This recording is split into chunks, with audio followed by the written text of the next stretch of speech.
শ্রীলঙ্কার এক অজানা ঘন জঙ্গলের গভীরে লুকিয়ে আছে এমন এক কাহিনী যা খুব কম মানুষই জানে। এটাই সেই স্থান। কথিত আছে কলিযুগেও বজরংবলী এই জঙ্গলে আসেন। আমরা সবাই বিশ্বাস করি হনুমানজি হিমালয়ে বাস করেন, কিন্তু খুব কম মানুষই জানে একটি গোপন প্রতিশ্রুতি রক্ষা করার জন্য তিনি আজও এই জঙ্গলে বসবাসকারী কিছু বিশেষ মানুষের সঙ্গে দেখা করতে আসেন। কারা তারা, আর হনুমানজির সঙ্গে তাদের সম্পর্কই বা কী?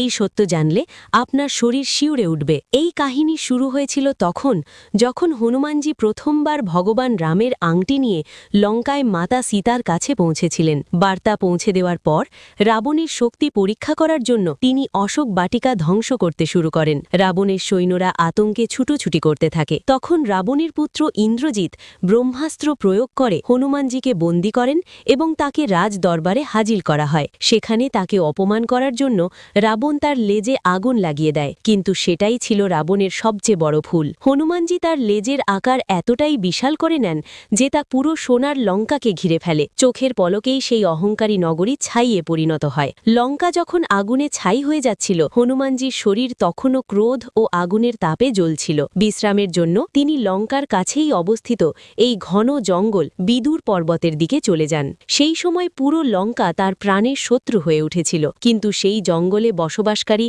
মাতঙ্গ গোত্রের আদিবাসীদের পূর্বপুরুষরা ভয় না পেয়ে নিঃস্বার্থভাবে তার সেবা করেছিলেন। এই মানুষগুলো ছিল সমাজ থেকে সম্পূর্ণ আলাদা। তারা হনুমানজিকে ফল খাইয়েছিল, জল পান করিয়েছিল এবং তার ক্লান্তি দূর করেছিল। যেখানে সবাই তাকে রাক্ষস মনে করছিল, সেখানে এই আদিবাসীদের নিখাদ ভালোবাসা দেখে হনুমানজির হৃদয় ছুঁয়ে যায়। ফিরে যাওয়ার আগে তিনি এই আদিবাসীদেরকে একটি প্রতিশ্রুতি দেন। তিনি বলেন, আমি তোমাদের ছেড়ে যাব না। আমি প্রতিজ্ঞা করছি, আমি আবার ফিরে আসব এবং তোমাদের প্রতিটি নতুন প্রজন্মকে ব্রহ্মজ্ঞান দান করব। সেই প্রতিশ্রুতি রক্ষা করার জন্য হনুমানজি আজও এখানে আসেন। এই আদিবাসী সমাজের বিশ্বাস, প্রতি 41 বছর অন্তর হনুমানজি তাদের দর্শন দেন। শেষবার তিনি 2014 সালে এই আদিবাসীকে দর্শন দিয়েছিলেন এবং বলা হয় আগামীবার তিনি আবার 2055 সালে আসবেন। যদি আপনিও বিশ্বাস করেন যে বজরংবলী আজও আমাদের মধ্যেই আছেন, তাহলে কমেন্টে লিখুন জয় শ্রীরাম।